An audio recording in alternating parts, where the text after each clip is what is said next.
বাংলাদেশ থেকে আগত ভাইরা, আসসালামু আলাইকুম। আমাদের চুয়াডাঙ্গা অঞ্চলে ব্যাপক হারে গাছ লাগে। তো আমি সত্যি কথা বলতে ব্যবসা করলেও আমি মাঠে বেশি থাকি। আমার নিজের কোনো চাষ নাই, সারা চুয়াডাঙ্গা চাষি কিন্তু আমার।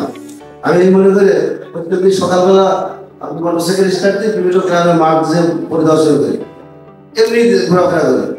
তাতে গতবার যখন ভুট্টা চাষে ব্যাপক হারে ভুট্টার গাছ লাগে, এমন কোনো কোম্পানি নাই যে সেই কোম্পানির বীজে গাছ লাগে না। ওরা ব্যবসায়ীরা এখানে আছে, কিন্তু তারা সবাই জানে শুধুমাত্র একমাত্র বঙ্গর এই মুকুট ভুট্টা কোনো গাছ লাগে না। এবং ভিডিওগুলো আপনারা দেখেছেন। আমি এই ইউনিট প্রোডাক্ট একদিন সকালবেলা এক চাষির কাছে, মানে এক দোকানে যে বসে আছি, এক চাষি প্যাকেট নিয়ে দোকানদারে বলছে যে ভাই আমার এই প্যাকেটের ওষুধই লাগবে। আমি বসে আসলাম, ভাই দেখি প্যাকেটটা দেখি, বলছে ভাই দেখে দেখেছি নিমো। তো আমার তখন মনটা এত হয়ে গেল যে যখন চাষিরা কোনো কিছু নিয়ে এসে দোকানে চায় তখন আমাদের খুব ভালো লাগে।